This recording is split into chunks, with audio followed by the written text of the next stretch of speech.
नमस्कार। आइए, आपका स्वागत है हमारे YouTube चैनल आकाश लेक्चर में।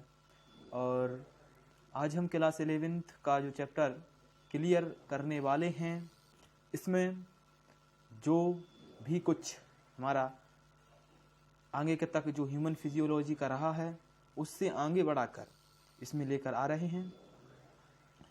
और ये सीधा लाइव भी जा रहा है फेसबुक पर और ये अपलोडेड रहेगा यूट्यूब पर। इसकी अगर स्लाइड के साथ आपको पढ़ना है तो आप यूट्यूब पर आइए और वहाँ से इसको ये उपलब्ध है हमारे चैनल पर, उसको सब्सक्राइब कीजिए और वहाँ इसको देखिए। तो आइए हम शुरुआत करते हैं अब आज के इस लेक्चर की। ठीक है, तो शुरुआत होती है यहाँ से। सबसे पहला इसमें आ जाता है कि श्वसन अंग कौन कौन से होते हैं। जो श्वसन अंग हैं वो कौन कौन से होते हैं। और श्वसन वाला जो चैप्टर है, चैप्टर 17 है बायोलॉजी का 11th का। ठीक है, और अगर आप इस सेंडर में नहीं हैं और आप किसी और आपका कोई सदस्य है घर का, तो उसके लिए इसको ज़रूर देखें। ये बहुत इम्पोर्टेंट चैप्टर है। ठीक है, वैसे इस वक्त कोई स्कूल कॉलेज रहते नहीं हैं, इसलिए हम ये लाइव देते हैं। सीधा लाइव चल रहा है ये, और ये रिकॉर्डेड होकर सीधा यूट्यूब पर जाता है। ठीक है, तो यूट्यूब पर ये बेस्ट क्वालिटी में जाता है। आप इसको यूट्यूब पर देखिए और हमारे आकाश लेक्चर चैनल को सब्सक्राइब कीजिए। तो शुरुआत करते हैं हम आज की। तो सबसे पहले इसमें दिया है कि श्वसन के अंग कौन कौन से होते हैं। जो श्वसन अंग हैं वो कौन कौन से होते हैं। तो प्राणियों के विभिन्न वर्गों के बीच श्वसन की जो क्रियाविधि उनके निवास और संगठन के अनुसार बदलती रहती है। निवास क्या है, संगठन क्या है, उसके अनुसार वो क्या होती है, बदलती रहती है। श्वसन की जो क्रियाविधि होती है वो उनके निवास संगठन के आधार पर क्या होती है, बदलती रहती है। निम्न कशेरुकी जैसे स्पंज, सीलेंट्रेटा, चपटे कृमि, ये सभी हमने पहले देख चुके हैं इसको। चपटे कृमि आदि O2 और CO2 का आदान प्रदान अपने सारे शरीर की सतह से विसरण द्वारा करते हैं। इनके शरीर में कहीं आवश्यकता नहीं होती है, कोई अंग नहीं होता है, श्वसन के लिए कोई अंग नहीं होता है। इसमें विसरण के लिए ये जो है विसरण करते हैं, ये जो है विसरण करते हैं, तो यह किसके, अपने शरीर के द्वारा उसका अवशोषण करते हैं और उसको उसी के द्वारा उसको त्यागते हैं।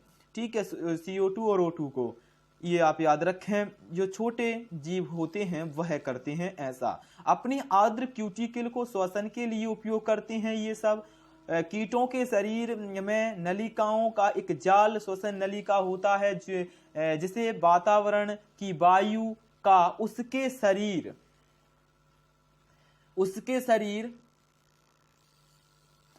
शरीर में विभिन्न स्थान पर पहुंचती है, ताकि कोशिकाएं सीधे गैसों का आदान प्रदान कर सकें। जो कोशिकाएं हैं वो सीधे से इन गैसों का क्या कर सकें, आदान प्रदान कर सकें। जलीय आर्थ्रोपोडा का या फिर जो मोलस्का होते हैं कि में जो श्वसन विशेष संवहनीय संरचना, इसमें क्या होता है, इनमें क्लोन पाई जाती है। क्या पाई जाती है, इनमें क्लोन पाई जाती है। इनमें पाई जाती है क्लोन। जो नीचे निम्न जीव होते हैं, निम्न श्रेणी के जीव होते हैं, उनमें श्वसन के लिए क्लोन पाई जाती है। और जबकि स्थलचर या प्राणी जो होते हैं उनमें क्या पाई जाती है, फुफ्फुस होती है या फिर फेफड़े होते हैं। ठीक है, जबकि जो सरीसृप पक्षी स्तनधारी उनमें फेफड़े और श्वसन होती हैं। और उभयचर जैसे मेंढक हो गया, उसमें क्या होता है, उसमें त्वचा के द्वारा भी श्वसन होता है और फेफड़ों के द्वारा यानी फुफ्फुस के द्वारा भी श्वसन होता है। और जल में अपने गिल, उसमें भी गिल पाए जाते हैं। उनमें तीनों प्रकार का श्वसन हो सकता है। किसमें, उभयचर, यानी कि जिसको उभयचर यानी उसको हम क्या बोलेंगे, उभयचर उसको हम बोलेंगे मेंढक में। ठीक है, इसमें तीनों प्रकार का जो होता है वो श्वसन पाया जाता है। अब हम देखेंगे, क्या देखेंगे कि मानव श्वसन तंत्र क्या है। तो हम सबसे पहले देखेंगे मानव श्वसन तंत्र है क्या चीज। ठीक है, तो मानव श्वसन तंत्र, हमारे एक जोड़ी बाहर नासा होते हैं, ये तो आप सभी जानते हैं कि एक जोड़ी नासा होते हैं, यानी 2 नासा छिद्र होते हैं। ठीक है, जो ओंठों के ऊपर बाहर की तरफ खुलते हैं, जो ओंठों के ऊपर बाहर की तरफ खुलते हैं, ये नासा मार्ग द्वारा जो होते हैं नासा कक्ष तक पहुंचते हैं, यानी नासा मार्ग से होते हुए ये नासा कक्ष तक ये पहुंच जाते हैं। ठीक है, तो नासा कक्ष यानी ग्रसनी में खुलता है। जो नासा कक्ष होता है वो जाकर कहाँ खुलता है, ग्रसनी में खुलता है। और कंठ में एक उपस्थित पेटिका होती है, कंठ में एक पेटिका होती है, वो बंद हो जाती है या चालू हो जाती है, उससे क्या होता है, वो एक ढक्कन टाइप का होता है, उसको बंद होने पर जो श्वास है वो चलती रहती है, और वो खुलने पर उसमें भोजन को निकलने का एक ही कॉमन मार्ग होता है ये। ठीक है, क्या होता है, ये एक कॉमन मार्ग होता है, ये एक कॉमन मार्ग होता है। ठीक है,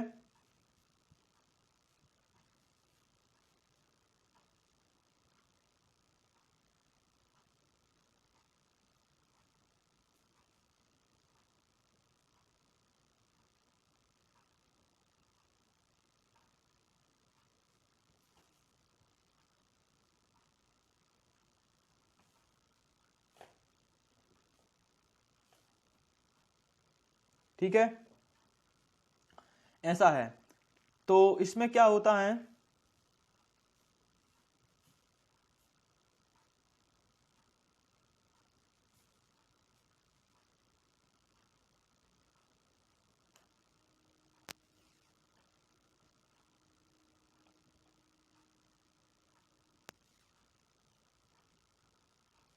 अब इसमें हम देखते हैं आगे चलकर।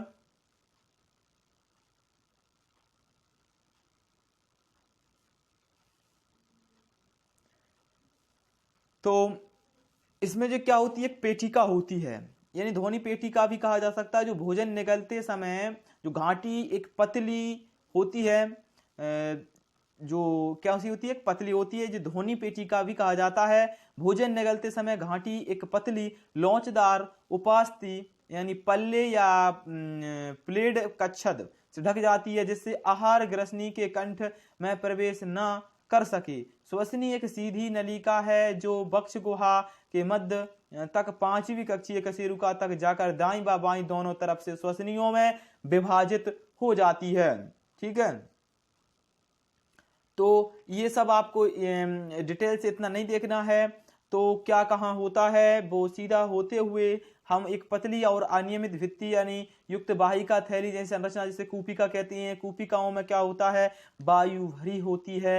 ये कूपिका श्वसन भी कार्य आती हैं और ये महत्वपूर्ण कार्य करती हैं, रक्त परिवहन में महत्वपूर्ण कार्य करती हैं, श्वसन में कूपिका फूल जाती हैं, ये सब उसका कार्य होता है। तो ये वायु कूपिका होती हैं। श्वसनीय श्वसनिकाओं और कूपिकाओं की शाखित जाल फेफड़ों की संरचना कहते हैं। हमारे 2 फेफड़े जो एक द्विस्तरीय फुफ्फुस आवरण से ढके रहते हैं, जिसे हम बीच में फुफ्फुस आवरणीय द्रव्य भरा होता है, इसमें एक द्रव्य भरा होता है जिसे हम कहते हैं फुफ्फुस आवरणीय द्रव्य। ठीक है, इसे क्या बोलते हैं हम, इसे हम बोलते हैं फुफ्फुस आवरणीय द्रव्य बोलते हैं इसे हम। ये फुफ्फुस आवरणीय द्रव्य जो होता है, ठीक है, क्या होता है, फुफ्फुस आवरणीय द्रव्य होता है। तो ये सब आपको अभी तो नहीं देखना है, इसको आप पढ़ के रखिए। सिर्फ इसमें देखते हैं और क्या है, चलो ठीक है। ओ माय गॉड, रेडी, ये है पूरा डायग्राम फेफड़ों का। इसमें क्या होता है, ये होता है कंठद, यही होता है कंठद, यही बंद हो जाता है, चालू हो जाता है, यहीं से इसमें श्वास मार्ग होती है, वहां से श्वास इसमें आ जाती है। ये कूपिकाएं होती हैं जो पौधों की पत्तियों के समान दिखाई दे रही हैं, ये होती हैं कूपिकाएं जो वायु के कारण फूल जाती हैं, सिकुड़ जाती हैं। ये दोनों ये होते हैं, ये बीच का डायाफ्राम होता है ये वाला, और ये दोनों फेफड़े होते हैं। श्वसनली होती है ये, और बाकी सब आप इसमें जानते ही हैं। श्वसनली होती है ठीक है। तो क्या होता है, जैसे ही इसमें श्वास ली जाती है तो ये संकुचित हो जाते हैं, फूल जाते हैं, संकुचित हो जाते हैं। उससे क्या होता है, जो एक क्रिया होती है वो नियमित रूप से चलती रहती है। तो श्वसन में निम्नलिखित चरण सम्मिलित होते हैं। अब कौन कौन से चरण हैं जो इसमें सम्मिलित होते हैं उनको हम देखेंगे अभी के अभी। ठीक है, तो इसमें कुछ चरण हैं जो सम्मिलित हैं, उन चरणों को हम देखते हैं। तो श्वसन या फुफ्फुसीय सातवन, जिसे कि हम वायुमंडलीय बाहर अंदर खींची जाती है, यानी जो वायु होती है वो बाहर या अंदर खींची जाती है, वो किसके द्वारा होती है, वो क्रिया कहलाती है फुफ्फुसीय सातवन। सातवन की क्रिया होती है, फुफ्फुसीय सातवन की वो क्रिया होती है। ठीक है, अब इसमें क्या होता है, वायु अंदर खींची जाती है और CO2 जो होती है से भरपूर कूपिकाओं की वायु को बाहर मुक्त किया जाता है। इसी के द्वारा जो वायु होती है उसे भी मुक्त किया जाता है। ठीक है, अब इसमें देखते हैं कि कूपिका की जो झिल्ली के आर पार गैसें यानी CO2 हो गई और O2 का विसरण भी इन्हीं के माध्यम से होता है, यानी श्वसन की क्रियाविधि में ही ये शामिल है। ठीक है, किसमें शामिल है, ये श्वसन की क्रियाविधि में ये सारी की सारी क्रियाएं शामिल हैं। ठीक है, अब आता है रुधिर द्वारा गैसों का परिवहन। तो रुधिर द्वारा जो गैसों का परिवहन है वो भी इसी में होता है। क्या होता है कि रुधिर द्वारा गैसों का परिवहन जो होता है वो भी श्वसन के चरण में सम्मिलित है। ठीक है, श्वसन के चरण में क्या सम्मिलित है, रुधिर द्वारा किस प्रकार से परिवहन होता है। और रुधिर हुआ, रुधिर और ऊतकों के बीच O2 और CO2 का विसरण भी होता है, वो भी इसी में शामिल है। किसमें है, श्वसन के चरणों में। तो जो अपचयी क्रियाओं के लिए कोशिकाओं द्वारा O2 का उपयोग और उसके फलस्वरूप CO2 का उत्पन्न होना, कोशिकीय श्वसन जैसे हैं, ये सब इसमें ही शामिल होते हैं। अब एक और भी इंपोर्टेंट इसमें चीज है, वो है श्वसन की क्रियाविधि। तो श्वसन की क्रियाविधि को हम करते हैं अभी के अभी। श्वसन की क्रियाविधि इसमें क्या हैगा, सबसे पहले श्वसन की दो क्रियाविधि होती हैं, एक तो होता है अंतः श्वसन, एक होता है निःश्वसन। अब आप इसको समझ लीजिए, क्या अंतः श्वसन होता है, क्या निःश्वसन होता है। अंतः श्वसन वो होता है जिसमें हम श्वास द्वारा वायु को अंदर की ओर ग्रहण करते हैं, वो कहलाता है अंतः श्वसन। क्या कहलाता है अंतः श्वसन, जिसमें हम श्वास द्वारा वायु को अंदर की ओर ग्रहण करते हैं, वह कहलाता है अंतः श्वसन। वो क्या कहलाता है, अंतः श्वसन कहलाता है। और जब हम श्वास में वायु को बाहर की ओर यानी फेफड़ों को सुकड़ाते हैं और डायाफ्राम को सुकड़ाकर हम इसको बाहर की ओर भेजते हैं, श्वास को जब छोड़ते हैं, छोड़ते हैं श्वास को, तो उस क्रिया को हम कहते हैं निःश्वसन। तो ये कंप्लीट हुआ, अंतः श्वसन किसे कहेंगे, निःश्वसन किसे कहेंगे। इसका कारण भी होता है, जब वायुमंडल, कब होता है ये अंतः श्वसन, जब वायुमंडल की वायु का वायु दाब, वायुमंडल की वायु का वायुमंडल दाब अधिक होता है। किससे, फेफड़ों के वायु, जो वायुमंडल दाब, जो फेफड़ों का वायु का दाब होता है उससे अधिक होता है वायुमंडल का पर जो दाब होता है, वायु दाब जब अधिक होता है तब क्रिया होती है अंतः श्वसन। और यदि फेफड़ों के अंदर का वायु दाब अधिक होता है वायुमंडल के वायु दाब से, तब क्रिया होती है निःश्वसन। तो ये कंप्लीट हो गया कि निःश्वसन कब होती है, निःश्वसन क्रिया क्या है। तो इसको अब हम एक बार पढ़ के देखेंगे और खल्लास करेंगे। ठीक है, तो इसमें क्या हैगा कि जो श्वसन में दो चरण सम्मिलित होती हैं। कितने चरण होते हैं इसके, दो चरण सम्मिलित होती हैं। अंतः श्वसन, श्वसन जिसके दौरान वायुमंडल वायु के अंदर खींची जाती है, वो निःश्वसन, कौन सी क्रिया, निःश्वसन कहलाती है। ठीक है, जिसके द्वारा फुफ्फुसीय वायु बाहर मुक्त की जाती है। वायु को फेफड़ों के अंदर ले जाने के लिए फेफड़ों का वायुमंडल के बीच की दाब की प्रवणता निर्भर करती है, जो प्रवणता होती है दाब की वो भी इस पर निर्भर करती है। अब आता है अंतः श्वसन तभी हो सकता है, सुन लीजिए, अंतः श्वसन श्वसन जो होता है तभी हो सकता है जब वायुमंडलीय दाब से फेफड़ों की वायु का दाब आंतर फुफ्फुसीय दाब से कम हो, उससे कम हो तभी हो सकता है अंतः श्वसन। अर्थात फेफड़ों का जो दाब है वो वायुमंडल के दाब के सापेक्ष कम होता है, ये हमने बताया, तभी ये होता है। और यदि अधिक होगा तो निश्वसन हो जाएगा उसमें, ठीक है, ये सारी क्रिया होती है। तो डायाफ्राम और एक विशिष्ट पेशीय समूह पसलियों के बीच स्थित बाह्य एवं अंतरापार्श्विक यानी इंटरकोस्टल जो होता है के बीच इस तरह से प्रवणता उत्पन्न होती है। अतः श्वसन डायाफ्राम के संकुचन से प्रारंभ होता है जो अग्र और पश्च अक्ष अथवा आयतन बढ़ा देता है, उसके अग्र व पश्च भाग का क्या कर देता है, आयतन बढ़ा देता है। मतलब ये हो गया, वो तो सीधी सी बात है। इसके लिए आप इस सब को पढ़ के रख लीजिए। ये फेफड़ों का इसमें आकार यानी शेप है, इस टाइप का बन जाता है। यानी जब उसमें वायु भराती है तो वो फैल जाते हैं और जब उससे वायु निकलती है तो वो संकुचित हो जाते हैं। उसका ये है, इसमें फेफड़े संकुचित हो रहे हैं, इसमें फेफड़े शिथिलन हो रहे हैं, यानी वो फूल रहे हैं। ठीक है, ये कंप्लीट होता है। तो यहीं तक आज का हमारा ये लेक्चर था। तो आज का ये लेक्चर कंप्लीट हो चुका है। और अगर अभी तक आपने हमारे चैनल को सब्सक्राइब नहीं किया है तो चैनल को सब्सक्राइब कर लें और बेल का आइकन को भी प्रेस कर दें। और कुछ लोगों के हमें कमेंट्स आ रहे हैं या फ़ोन आ रहे हैं कि आपकी जो सारी वीडियो हैं वो हम कहाँ से देखें। तो उसके लिए आपको कुछ नहीं करना है, हम जो बता रहे हैं इसको फॉलो करिए और आप सारे के सारे वीडियो इसमें कर सकते हैं। तो करना क्या है देखिए।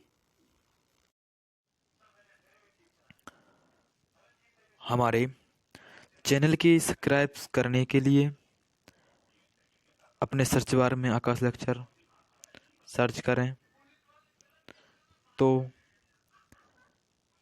इस टाइप का इंटरफेस आएगा। आपको उस पर ध्यान नहीं देना है। हमारा जैसे ही ये लोगो आपको दिख रहा है, ये आए, इस पर क्लिक कर हमारे चैनल पर पहुंच जाना है। आपको वहां से कुछ इस टाइप का इंटरफेस आएगा। वहाँ आप होम का विजिट कर सकते हैं।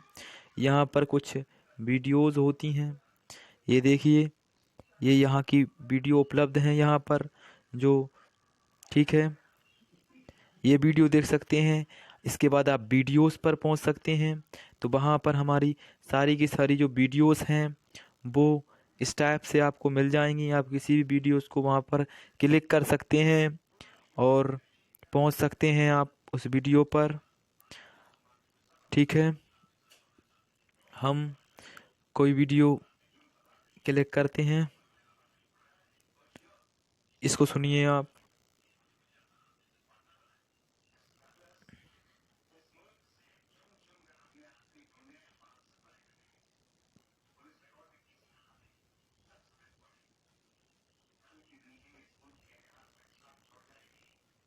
इसको आप अच्छे से याद रख लीजिए। अब इसके बाद एक और क्वेश्चन इसमें जो इम्पोर्टेंट हैगा वो ये हैगा, ये बना है 17 में, 18 में आया है बोर्ड, एमपी बोर्ड में क्या आया है, याद रख लीजिए। अब इसके बाद एक और क्वेश्चन इसमें जो इम्पोर्टेंट हैगा वो ये हैगा, ये एवं वृषण से स्त्रावित होने वाले दो हार्मोन, दो वृषण अंडाशय से स्त्रावित होने वाले दो हार्मोन्सों के नाम भी लिखिए।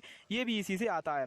तब इसमें क्या लिखेंगे आप, वृषण से स्त्रावित होने वाले कौन से, ठीक है, इसे आप इस टाइप से हमारी वीडियो चलाकर आप देख सकते हैं। प्लेलिस्ट पर पहुंच जाते हैं। प्लेलिस्ट, प्रत्येक प्लेलिस्ट हैं मोटिवेशनल, जो सारी की सारी प्लेलिस्ट हैं आपको यहाँ पर मिल जाएंगी। आप कोई भी प्लेलिस्ट यहाँ से प्ले कर सकते हैं। ये हम प्लेलिस्ट प्ले करते हैं।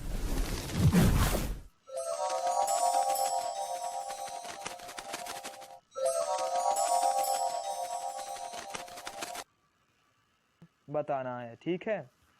तो इनमें से हमें बताना है केवल एक सही हैगा या दो, केवल एक और दो सही हैं, ठीक केवल है, दो या तीन सही इस प्रकार हैं, से आप कोई भी तीन प्लेलिस्ट सही हैं, केवल एक, दो या तीन सही हैं। इसमें से हमें बताना है इसमें कौन चला सकते हैं। इसके बाद यहाँ पर तो आपको कुछ मिलेगा नहीं। यहाँ पर आ सकते हैं आप आ सकते हैं यहाँ पर अबाउट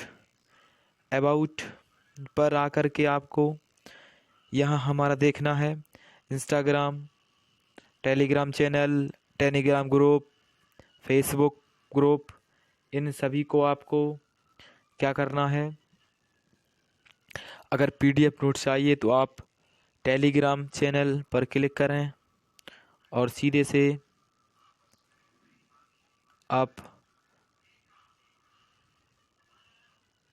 हमारे टेलीग्राम चैनल पर पहुंच जाएंगे। वहां पर जाकर कुछ इस प्रकार का इंटरफेस खुलेगा और आप कोई भी वहां से हमारी पीडीएफ डाउनलोड कर सकते हैं। इस टाइप से क्लिक करना है, पीडीएफ ओपन हो जाएगी।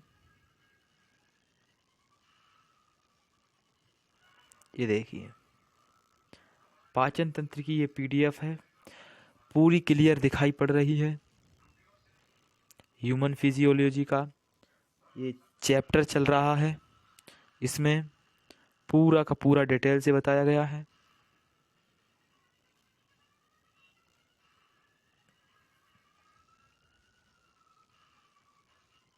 Thank you.